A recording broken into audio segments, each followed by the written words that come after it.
예, 만나서 반갑습니다. 예, 광우 스님이라고 합니다. 이렇게 이제 방송에 나와서 이제 이런저런 그런 부처님의 가르침에 대해서 이야기를 하다 보니까 이렇게 상담 같은 게 많이 들어와요. 그래서 이렇게 상담을 해드리면 뭐 대부분 이제 상담하신 분들이 좋은 일이 있어서 상담하는 것보다는 답답한 일들이 있어서 상담을 하시는 거지 않습니까?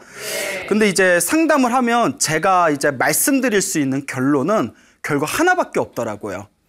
기도하세요라고. 예, 기도를 하십시오라는 말씀뿐이 제가 드릴 말이 없었습니다. 저희 불교에서는 인생 자체가 불만족의 연속이라고 합니다. 예, 그래서 사는 것은 괴로움이다라고 불교에서는 이야기를 하는데, 왜 사는 것은 괴로움인가? 뭐 고통스러운 괴로움, 그런 의미가 아니라 끊임없이 불만족의 연속이라는 거예요. 예? 이것만 얻으면 내가 행복해질 것 같은데 그걸 쥐고 나서도 또 허해지고, 또 무언가를 또 이렇게 쥐면 이번에는 행복해지겠지, 만족스러웠겠지 하지만 또 그것을 이제 성취하고 나면 또 다른 허함이 다가옵니다. 예. 그래서 불교에서는 이 인생이라는 거대한 흐름 속에서 자기 자신의 마음을 잘 다스리는 것을 굉장히 중요하게 여깁니다. 근데 살다 보면 사람이 항상 좋은 일만 일어날 수는 없지 않습니까? 그래서 이제 살다 보면 안 좋은 일도 일어나게 되는데, 불교에서는 살아가면서 생기는 모든 괴로움이나 고통에서 벗어나기 위해서 오래전부터 열심히 기도하고 그리고 불보살님의 가피를 받아라 라는 이야기를 자주 합니다. 그래서 오늘 기도를 통한 우리 인생의 괴로움에서 벗어날 수 있는 방법에 대해서 여러분들에게 이제 좀 재미난 이야기를 해드릴까 싶은데요. 여러분들 관세음보살은 다 들어보셨죠? 네. 예, 한국인이라면 뭐 불자냐 불자가 아니냐, 절에 다니냐 절에 다니지 않느냐를 떠나서 관세음보살은 모두 다 알 겁니다. 그 관세음보살님의 대해서 나와 있는 경전이 관세음보살 보문품이라는 경전이 있습니다. 그래서 우리가 줄여서 관음경이라고 부르는데요. 이 관세음보살 보문품 관음경에 다음과 같은 구절이 나옵니다. 이 무진이 보살이, 무진이라는 보살이 있어요.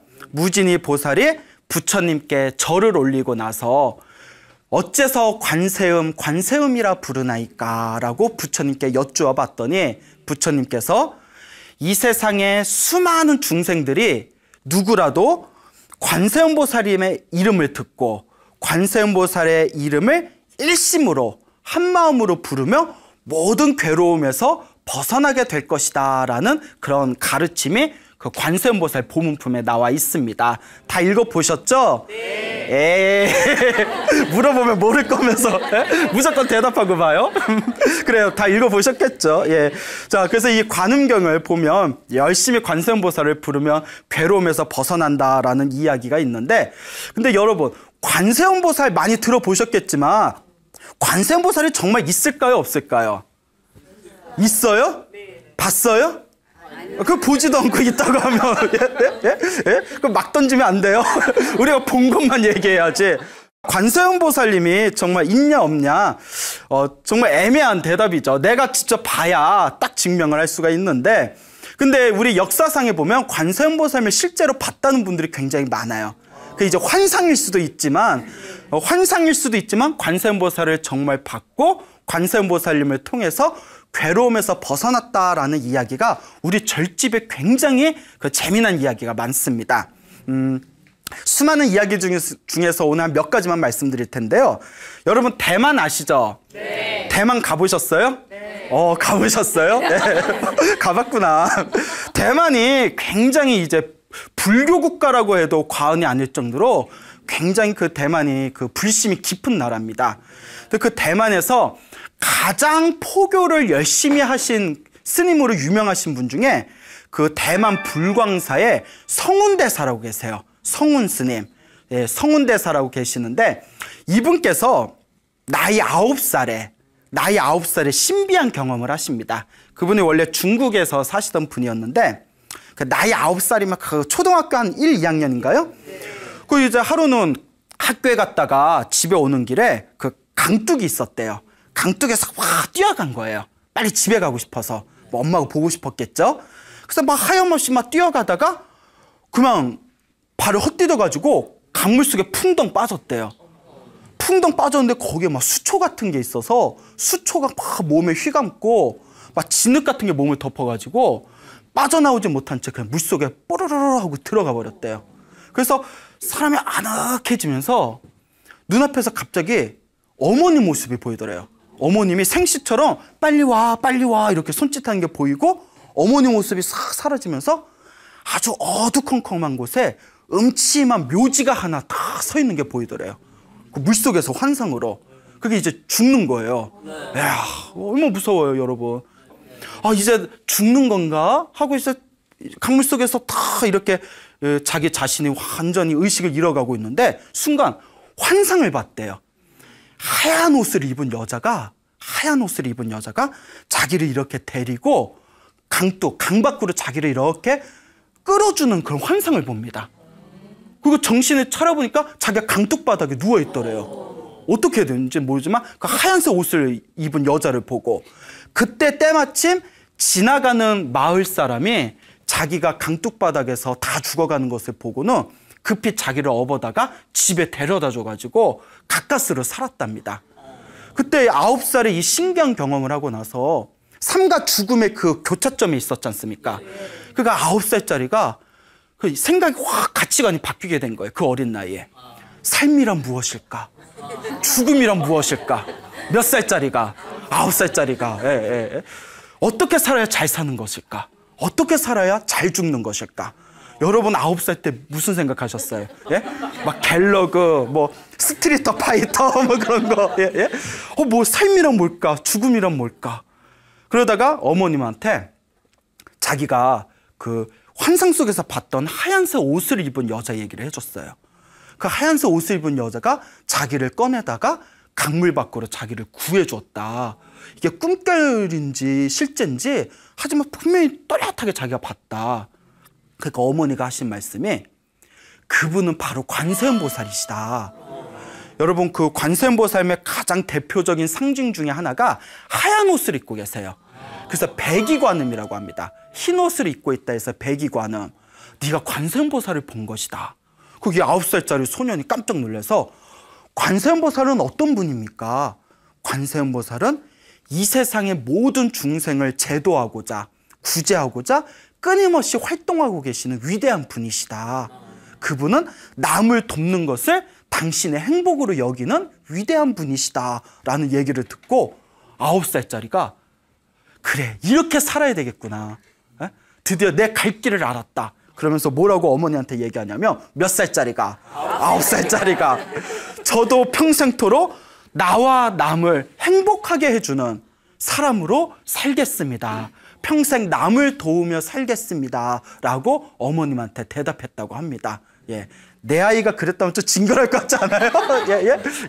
그리고 그분께서 결국 이제 10대에 출가를 하셔가지고 지금은 이제 대만 불광사의 그 대만 불교를 대표하는 가장 큰 스님이 되셨는데 지금 나이가 80이 넘으신 걸로 알고 있어요. 근데 그분께서 그때 9살 때 관세음보살님을 보셨던 그 경험으로 인해서 당신의 어떤 가치관이 바뀌게 되고 출가를 한 뒤에도 위급하고 답답한 일이 있을 때마다 열심히 관세음보살 부르며 알게 모르게 모든 일이 싹 풀리는 그런 경험을 했다라는 이야기를 끊임없이 이제 많은 불자들과 스님들께 관세음보살에 대해서 법문을 하십니다. 이런 걸 보면 또 없다고 얘기하기도 뭐예요? 그렇죠. 근데 이제 다른 나라를 찾아볼 필요도 없이 여러분 만해 한용운 선생이라고 아시죠? 예, 만해 한용운 스님이시죠. 이 만해 스님께서는 자 승려이시고 또 위대했던 시인이셨고 그리고 또 이 나라를 위해서 몸바쳤던 그런 충정 열사셨고 독립운동가셨죠. 근데 이 만해 선생께서 만해 스님께서 1905년도에 출가를 하셨어요. 1905년도에 출가를 하셨는데 결혼하고 부인 버려두고 출가를 하셨어요. 예. 출가를 하셨는데 설악산 백담사에서 출가를 하셨습니다. 백담사 가보셨어요? 예, 절 참 좋죠. 예, 설악산 백담사에 출가를 하신 뒤에 1905년도에 그 다음에 그 백담사 위로 쭉 한참을 한 뭐 1시간 넘게 쭉 올라가면, 산을 타서 올라가면 오세암이라고 나와요. 설악산 오세암 유명하죠? 그 오세암에서 몇 년 동안 열심히 수행을 하셨다고 합니다. 그래서 오세암은 그 관세음보살님의 이야기가 전해져 내려오는 우리나라에서도 손꼽히는 관세음보살 기도도량입니다. 그래서 오세암에서 열심히 기도하고 수행을 하셨고, 또 우리 만해 한용운 스님의 그 일대기를 보면 그때 오세암에서 수행에 큰 힘을 얻으셨다라는 그런 기록이 나옵니다. 근데 이제 1910년에 우리나라에 어떤 일이 있었어요? 그렇죠. 경술국치라고 해서 경술련의 나라의 큰 치욕. 우리나라가 일본의 이제 나라의 그 주체성을 이제 빼앗기는 식민지가 돼버리는 정말 가슴 아픈 사건이 펼쳐지게 됩니다. 그렇죠. 그래서 이 1910년에 이제 나라를 빼앗기고 나서 이제 이 한용운 스님이 너무나 가슴이 아픈 거예요. 그래서 그 슬픔을 안고서 그 1년 후에 1911년도에 만주 땅을 이렇게 여행을 다니셨대요. 그 광활한 만주 땅을 다니다가 거기서 이제 독립군 본체에 가게 됩니다. 그 독립군들이 있는 본체에 가서 서로 다 대화를 나누고 토론을 하고 나라의 앞날에 대해서 걱정을 한 뒤에 그 다음날 한숨 자고 이렇게 그 독립군 본체를 나왔대요. 그래서 이제 뚜벅뚜벅 나왔는데 자꾸 뒤에서 그 사람이 이렇게 미행이 붙더래요. 그래서 누군가고 봤는데 그 조선 사람이었대요. 한국인 청년 3명이 뒤에서 이렇게 따라오더래요. 같은 한국 사람이니까 그냥 뭐 왜 이렇게 따라오지? 그거 별로 마음에 담아두질 않고 뭐 같은 조선 사람이니까. 그리고 그 이제 만주 땅에서 산에서 고개 하나를 넘는 그 고개 그 골목길에서 갑자기 뒤에서 땅 하고 총 쏘는 소리가 들리더래요. 깜짝 놀라서 이렇게 뒤돌아봤더니 자기한테 총을 쏜 거였대요. 뭐 하는 거야? 이렇게 말하려는 찰나에 두 번째 총소리가 땅 나면서 아픔이 느껴지대요, 머리에서. 그리고 마지막으로 세 번째 총소리가 땅 나면서 자기가 쓰러져 버렸대요. 그 피가 막 허공에 분사가 되면서 그 머리에 총을 맞아버린 거예요. 그래서 이제 다 쓰러져가지고 피를 철철 흘리고 있는데 머리에 총을 맞아서요. 그 옛날엔 조승 딱총이라고 해가지고 그게 이제 그 힘이 약해서 그렇지 지금 총이었으면 바로 직사했을 거예요. 그래서 이제 우리 만해 한용운 스님이 딱 이렇게 쓰러지셔가지고 허공을 바라보면서 의식이 이렇게 처음에는 엄청나게 아프더니 그 나중에 편안함이 오더래요. 그 죽음을 코앞에 뒀을 때 편안함이 싹 모든 아픔이 사라지고 편안함이 싹 밀려오더래요. 이게 이제 과학적으로 증명이 됐죠. 그 사람이 극도의 어떤 스트레스라든가 아픔을 느끼며 뇌에서 그 보호작용으로 아드레날린이 막 분출된대요. 그때 그 일종의 마약 성분이 있어가지고 오히려 행복감이 느낀대요. 행복감이 느낀답니다. 그러니까 이제 아득해지는 찰나에 아, 내가 이렇게 죽는구나 하고 느낄 때 눈앞에서 관세음보살님이 나타나더래요. 눈앞에서. 이게 만해 스님께서 직접 쓰신 글에 나오는 겁니다. 다 관세음보살님께서 딱 나타나셨는데 너무너무 예쁘더래요. 너무너무 아름답더래요. 좀 사진이라도 찍어놓지. 너무너무 예뻐서 뭐 불상으로 우리가 탱화로 불상으로 보는 거는 비교도 안 될 정도로 너무너무 아름다운 여인네가 자기를 바라보면서 아, 너무 예쁘다. 너무 아름답다. 그래서 그 죽어가는 마당에도 이렇게 넋을 잃고 보고 있었대요. 그 관세음보살님이 자기 딱 보면서 꽃을 들고 있는데 이게 미소를 짓더래요. 빙그레 미소를 짓는데 근데 관세음보살님이 자기한테 미소 지어주니까 기분이 얼마나 좋겠어요. 근데 만해 스님이 성격이 조금 까칠했나 봐. 순간 무슨 생각이 드냐면 그 아름다운 미소를 보면서 이 사람이 죽어가는데 웃고 있어 이런 생각이 들더래요. 아니 진짜 만해 스님 글에 나와요. 순간 자기 화가 울컥 솟구치더래요. 사람이 피 흘리고 죽어가고 있는데 웃고 있어. 뭐 이렇게. 까칠하죠. 그래서 다 관세음보살이 미소를 지으면서 갑자기 자기한테 꽃을 이렇게 던져주면서 네 목숨이 경각에 걸려 있는데 어찌 그렇게 가만히 있느냐 하면서 자기한테 말을 건네면서 네 목숨이 네 생명의 경각에 갈려 있는데 어떻게 그렇게 가만히 있느냐 하면서 꽃을 자기에다 휙 던져주는 환상을 보게 됩니다. 그 순간 의식이 아득해지면서 스스로 이제 목숨에 신랄이 끊기는 걸 느끼는 찰나에 관세음보살님이 그 말 한마디에 정신이 번쩍 들면서 순간 힘이 확 나더래요. 그리고 가까스로 그 자리에서 일어나가지고 피를 뚝뚝 흘리면서 어떻게 넘었는지 모르지만 산을 하나 넘었대요. 자기가 기어가다시피 해가지고 산을 하나 머리에 총 맞고 산 넘는 것도 보통 일이 아니에요. 예? 예? 우리 같으면 머리에 피 막 풀리고 산 넘어 하면 내가 그냥 죽여. 힘드니까 그냥 죽이라고. 예? 예? 예? 그렇잖아요. 예? 머리에 총 맞아서 산을 하나 넘었으니 평소에 멀쩡해도 산 넘기 힘들어 죽겠는데. 예? 예? 그래 안 그래요? 그래서 이제 산을 하나 넘는데 저게 이제 그 당시에 중국 사람들 마을을 조그만 중국 사람들이 살고 있는 마을에 당도하게 됩니다. 때마침 거기 중국 사람들 모임이 있었나 봐요. 예? 그러니까 그 만했으면 피를 철철 흘리고 오니까 아이고 이게 어쩌면 이러냐 하고 중국 사람들이 와서 이렇게 이제 붕대를 감아줬대요. 응급처치를 해줄 때 그 핏자국을 보고 그 조선 청년 3명이 쫓아온 겁니다. 쫓아와가지고 자기한테 이제 다가오는 걸 이제 만했으면 어디서 그런 힘이 났는지, 어쩌면 그때 관세음보살님이 꽃 던져준 것 때문에 힘이 번쩍 났는지, 그 자리에서 소리를 버럭 지르면서 죽일 테면 죽여라! 이렇게 소리를 버럭 질렀대요. 그러니까 죽일 테면 죽여라 하면 어떻게 하면 돼요? 죽이면 되잖아요. 죽여도 돼요? 근데 이제 이 만했음의 그 추상 같은 그런 어떤 모습에 다들 이제 겁이 나가지고 그 조선 청년 3명이 도망을 갔답니다. 예? 그리고 그 이제 중국인 마을에서 응급치료를 받아가지고 뼈를 깎아내가지고 총탄을 빼냈대요. 근데 이제 만혜스님 증언에 의하면 그때 총탄을 빼냈는데도 그때 얼마나 그 의료시설이라든가 기술이 얼마나 그 빈약했겠어요. 아직도 머리에 총탄 몇 개가 박혀 있다고. 그래서 그때 목숨은 구했지만 그 뒤로 겨울이 되면 머리가 그 차가워지면서 그 이렇게 머리를 채 떠들듯이 탈탈탈탈 떠는 그런 부작용, 후유증으로 평생 돌아가실 때까지 고생하셨대요. 예? 그래서 그 한용운 스님께서 말년에 중풍으로 돌아가셨다는 얘기도 있는데 그때 머리에 총 맞았던 또 후유증이 아니겠냐라는 설도 있습니다. 어쨌거나 이제 만해 스님이 그때 머리에 총 맞고 막 목숨이 끊길 때 누구를 봤어요? 관세음보살님을 봤고, 관세음보살님이 너 목숨이 지금 위험한데 왜 누워있느냐 하면서 꽃을 던져주는 환상을 보고는 가까스로 힘을 내서 그때 목숨을 구했다라는 이야기가 전해지고 있는데, 그래 그 뒤에 만해 스님께서 이 이야기를 사람들한테 자주 해주시면서 자기가 살아생전에 관세음보살님을 칭견했다고 그러니까 자랑을 하셨대요. 예, 자랑을 엄청 하셨다고 합니다. 이런 것을 보면 없다고 말하기도 애매해요. 그렇죠? 예? 내가 못 봤다고 없다고 얘기하기엔 그렇잖아요.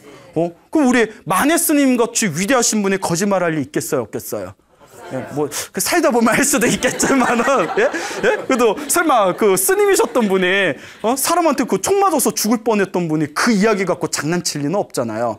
이런 거 보면 정말 우리 이 불교의 이 관세음보살님이나 불보살님의 가피는 정말 신비하고 묘하다라는 걸 생각해 볼 필요가 있습니다.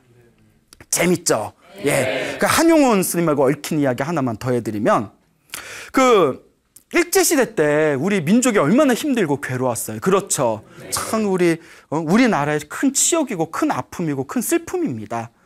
그때 이제 어떤 그 집에 할머니가 계셨는데 할머니가 이제 아들이 하나 있었대요. 근데 아들이 남편도 일찍 잃고 아들 하나만 바라보면서 살았는데 아들이 중일정장 학도병으로 끌려갔대요. 질질 끌려간 거예요, 학도병으로. 그러니까 막 가슴이 얼마나 아파요. 우리 아들 죽으면 어떡하나, 전쟁터에 나가서 총 맞으면 어떡하나, 어떡할 줄을 모르니까 주변 사람들이 그러지 말고 요 근처에 그 만해 큰 스님이 계시는데 만해 스님께 가서 상담 좀 받아보라고 그러는 거예요. 그러니까 혹시라도 뭐 풀뿌리라도 잡는 심정으로 이 할머니께서 아들을 학도병으로 빼앗긴 할머니께서 만해 스님을 찾아갑니다. 스님한테 쉬님 막 이러면서 우리 아들이 학도병으로 끌려갔다고 너무 불안해서 어떻게 하면 좋냐고 하니까 만해 스님이 내 말대로 하면 아들이 살아서 반드시 돌아올 겁니다. 할 수 있겠습니까? 이러는 거예요. 하겠다고. 예? 할 수 있겠습니까? 예, 하겠습니다. 어떡할까요? 예? 지금부터 아들을 생각하면서 아침에 일어나면 잠들 때까지 관세음보살님을 놓치지 말고 계속 관세음보살님을 마음으로 염불하라고. 예? 근데 여러분 해보면 알겠지만 이게 쉬워요, 어려워요? 어려워요. 내가 오늘부터 관세음보살 기도 열심히 해야지? 밥 먹다 보면 딴 생각하고. 뭐 이렇게 음료수 한 잔 먹다 보면 또 딴 생각하고. 그리고 이제부터 정신 차려야지 하고 관세음보살 하다가 옆에 드라마에서 남자 주인공이 여자 주인공한테 우리 이만 헤어져 이러면 어머 또 쟤 왜 저래? 또 이러다가 또 딴 생각하고 쟤 왜 저래? 작가가 문제야 작가가 이러면서. 예? 그러니까 이게 계속 마음을 하나로 모아서 관세음보살 부른다. 이게 쉽다 어렵다? 어려워요. 그러니까 이제 마네 스님이 아들 살리고 싶으면 오로지 아침에 일어나면 잠들 때까지 오로지 관세음보살 밥 먹을 때에도 관세음보살 논밭일 할 때도 관세음보살 하다못해 관세음보살님은 깨끗한 거 더러운 거 가리지 않으신다. 화장실에서 변 보면서도 관세음보살 스님 화장실 변독관에서 관세음보살님은 너무 민망하지 않을까요? 아들 살리고 싶으면 변독관에 가서라도 관세음보살 외워라. 되게 재밌으신가 봐요. 예? 그러니까 관세음보살을 계속 외워라 하니까 이 할머니가 옛날 분도 얼마나 순수했어요. 그렇죠. 그러니까 오로지 아침에 눈 뜨면 저녁에 잠들 때까지 관세음보살 불렀대요. 관세음보살 우리 아들 좀 제발 지켜주십시오. 관세음보살님 제발 우리 아들 좀 지켜주십시오. 그 나중에는 꿈에서도 관세음보살 부를 정도로 그렇게 기도를 지극정성으로 했답니다. 그러다가 그렇게 기도를 오랫동안 했는데 그렇게 시간이 흐른 뒤에 얼마 뒤에 아들이 죽었다는 부고장이 날라온 거예요. 일본 쪽 그 부대에서 아들이 장렬하게 전사했습니다 하면서. 그러니까 이 할머니가 배신감이 느낀 거예요. 나를 속여? 아들이 살 수 있다더니 나를 속여? 그래서 관세음보살도 필요 없고 부처님도 필요 없고 보살님도 필요 없구나. 관세음보살이 나를 속였구나 싶은 거예요. 근데 옛날 사람들이 그렇게 이제 아들은 잃었지만 그래도 옛날에 사람들은 사람이 죽으면 49일 동안 제사를 올린다는 개념이 강했거든요. 요새 이제 젊은 세대들은 제사를 잘 안 지내는 추세인데 그러니까 49제를 딱 지내줬대요. 49제 이제 돌아가시고 49일 동안 제를 지내는 49제를 다 지낸 뒤에 아들 49제도 지냈으니 내가 이제 하나 남은 아들만 바라보고 살았는데 내가 더 살면 뭐하냐. 내가 죽자 생각하더래요. 내가 죽어버리자. 예? 그리고 죽었대요 하면 돼요 안 돼요? 안 되죠. 마무리는 훈훈하게. 예? 그래 내가 죽어버리자 하고 나도 이제 죽자고 식음을 전폐하고 방에 누워있는데 갑자기 문 밖에서 어머니 하는 소리가 들리더래요. 순간 누구지? 어머니 자꾸 이런 소리가 들려서 내 아들이 49제 끝나고 나서 귀신이 돼서 맞으면 인사하려고 왔구나. 귀신이 돼서라도 인사하러 왔구나. 그래 나도 데려가라 하고 문을 열었는데 진짜 아들이 있는 거예요. 귀신이 돼서 온 거야. 아들이. 그 가가지고 아이고 귀신이 돼서 왔구나 하고 이렇게 만지는데 아니 어떻게 귀신이 이렇게 살아있을 때랑 똑같아? 느낌이 이상하더래. 아니 진짜 그런 이야기가 나와요 거기에. 아니 귀신이 찾아왔는데 어쩜 이렇게 살아생전하고 똑같냐 이렇게 만지니까 어머니 나 귀신 아니에요. 예? 저 제명이에요. 제명이 이름이 제명이었나 봐요. 예? 그러니까 제명에 못 죽어. 제명이었어. 제명에 못 죽어요. 저 제명이에요 어머니 하는 거예요. 너 죽었다고 부고장이 날라왔는데 너 전사했다고 내가 편지를 받았는데 너 어떻게 됐냐 했더니 어머니 들어가서 제 얘기 좀 들어보세요. 예? 자세히 들어보세요. 리슨. 예? 그러니까 어머니를 이제 방에 모셔놓고 이야기를 하는 거예요. 이렇게 그때 굉장히 격렬한 전투가 일어나고 있었대요. 그때 이제 밤에 자기 이렇게 보초를 쓰고 있었는데 이제 하루하루 이제 두려움에 떨면서 보초를 쓸 때 멀리서 제명아 하고 어머니 목소리가 들리더래요. 그 만주 쪽 땅에서. 예? 어머니가 내가 너무 엄마가 보고 싶으니까 환청이 들리나 보다. 그거 있는데 제명아 엄마 자꾸 이게 들린더래요. 그래서 정말 엄마가 찾아왔나?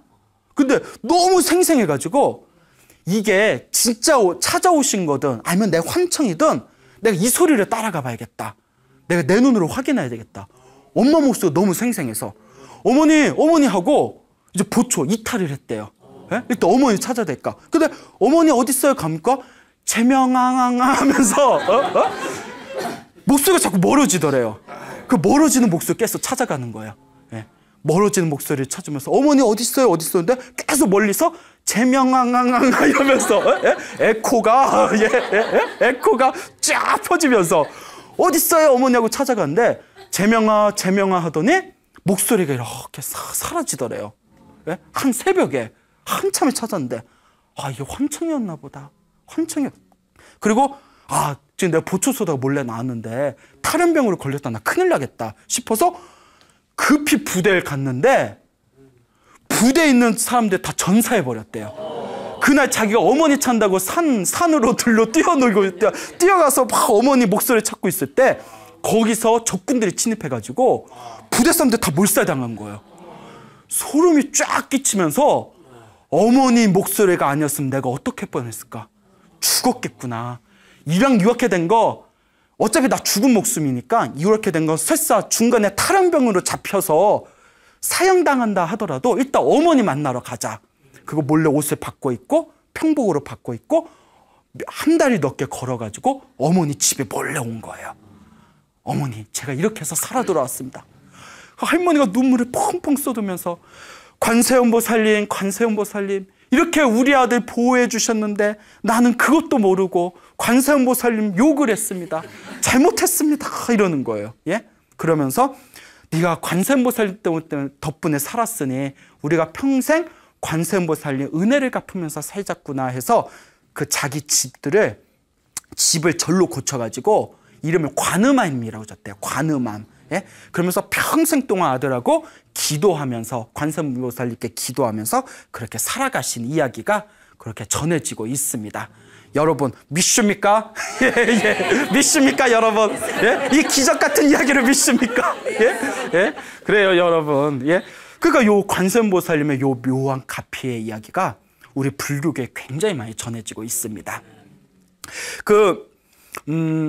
우리 한국 현대 큰 스님 중에 금오 스님이라고 계십니다.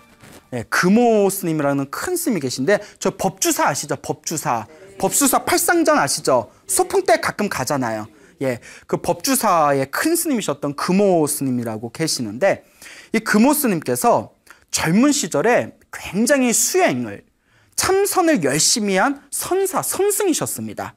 굉장히 수행을 열심히 한 참선을 열심히 하신 그런 큰 스님이셨는데 이 스님께서 생긴 게 달마대사처럼 우락부락하게 좀 생기셨대요. 눈이 부리부리하시고 뼈가 완전 통뼈고 아주 장골이셨대요. 예, 야, 그 씨름선수로 나왔으면 엄청났을 거예요. 예, 근데 이 굉장한 장사하셨는데 이분이 이제 나이가 젊었을 때 저 만주 땅에 수월이라는 도인 스님이 숨어 살고 계셨어요. 그 아주 유명한 스님이십니다. 수월이라는 아주 그 신통력을 발휘하셨다는 그 자비보살이라고 불리셨어요. 그 아주 수월 스님이라는 큰 스님이 만주 땅에 살고 계셨는데 내가 수월 스님께 만주 땅에 가서 수월 스님 밑에서 공부 좀 해야 되겠다 해가지고 이렇게 바랑을 싸가지고 만주 땅으로 건너가셨대요. 그때가 1920년대 초반의 일이었다고 합니다. 일제시대였댔죠. 그때 이제 나이가 당신 한 20대 때 젊었을 때요. 그때 이제 그 바랑 하나 보따리 하나 짊어지고 만주 땅을 넘어섰는데 그때 만주 땅 경계가 중국, 그리고 일본, 그리고 러시아 이렇게 접경지대가 있었대요. 접경지대가 있었을 때 딱 러시아 그 구역 쪽으로 발을 딱 딛는 순간 갑자기 러시아 군사들이 오더니 자기를 이렇게 붙잡아서 끌고 갔더래요. 왜 그러냐 그랬더니 금오 스님이 그때 그 땅에 오시기 그 전날 밤에 그 마적대들이 부잣집에 침범해가지고 재물을 강타하고 그 집주인 남편을 죽였다는 거예요. 그러니까 아무래도 당신이 의심스럽다. 나 스님이라고. 우리가 보기엔 마적이라고. 산적이야. 생긴 게 산적이네. 그 사람이 좀 곱게 생기고 볼 일이에요. 그러니까 그 모습이 너무나 완전 장사셨대요. 아주 그냥 대장국감이셔가지고 딱 봐도 이제 그 스님으로 안 보고 무슨 이제 마적대 산적으로 본 거예요. 예? 그러니까 그래서 이제 가가지고 막 고문을 하더래요. 사실대로 얘기하니까 아니라고. 난 저 조선 땅에서 온 난 스님이라고. 예? 그게 이제 난리가 난 거예요. 그러다가 참 이거 독하네 뭐 이러면서 그 부인을, 그 죽은 남편의 부인을 다 데려옵니다. 이 사람 그 마적대 그 살인범이 맞는지 얼굴 좀 보십시오 하니까 이 여자가 경황이 없어가지고 맞아요 또 이래버리네. 왜 그래 사람이? 제대로 보고 얘기를 해야지. 다짜고짜 맞아요. 예? 딱 봐도 삼짝같이 생겼잖아요. 뭐 이러는 거예요. 그러니까 이거 꼼짝없이 죽겠구나 싶은데 갑자기 어느 날 딱 고문을 그만두고 이렇게 감옥에 보내더니 감옥에서 몇 날 며칠을 그냥 두더래요. 왜 이러지? 이러고 있는데 그때 그 감옥에 한국인, 그 만주에 있는 조선 불악촌에 그 선생님으로 계신 분이, 한국 분이 이렇게 감옥에 또 끌려오셨대요. 어쩌다 오셨습니까? 했더니 아유 내가 거기 뒷산에다 아편을 좀 아편을 좀 키우다가 걸려가지고 왔다고. 아편이 굉장히 그거 마약이지 않습니까? 나는 그 스님은 어쩌다 여기 왔어. 내 이래해서 왔는데 내 말을 믿어주지 않습니다 했더니 이 한국인 선생이 하는 얘기가 아이고 그 사람 잡혔습니다 이러는 거예요. 그 마적대 살인범 잡혔습니다. 아니 그러면 왜 나를 빨리 풀어줘야지 왜 나를 아직도 잡고 있는 겁니까? 당신은 여기서 영원히 못 나갈 겁니다. 아니 왜 그렇습니까?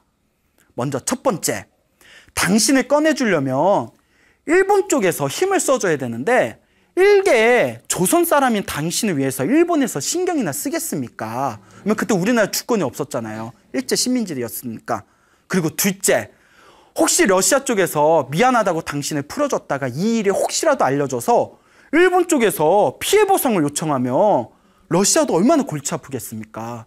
그런데 당신을 안 놔주는 겁니다. 평생 감옥에서 썩다가 죽게 될 겁니다. 이러는 거예요.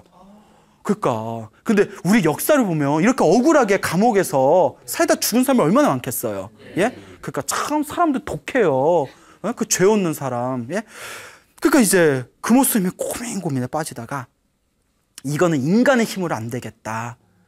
이건 오로지 누구에게 의지해야 되겠다. 관세음보살께 의지해야 되겠다. 그러니까 이분이 평생 참선하셨던 분이잖아요. 딱 벽에 가부좌 틀고 딱 앉아서 오로지 3일 동안 식음을 전폐하고 잠을 안 자고 3일 동안 오로지 관세음보살만 불렀대요. 관세음보살. 제발 관세음보살님 저를 이 괴로움에서 벗어나게 해주십시오 하고 관세음보살님이 계속 3일 동안 불렀답니다. 예? 야, 여러분 3일 동안 그렇게 열심히 기도해 본 적 있어요? 그래, 없을 것 같아요.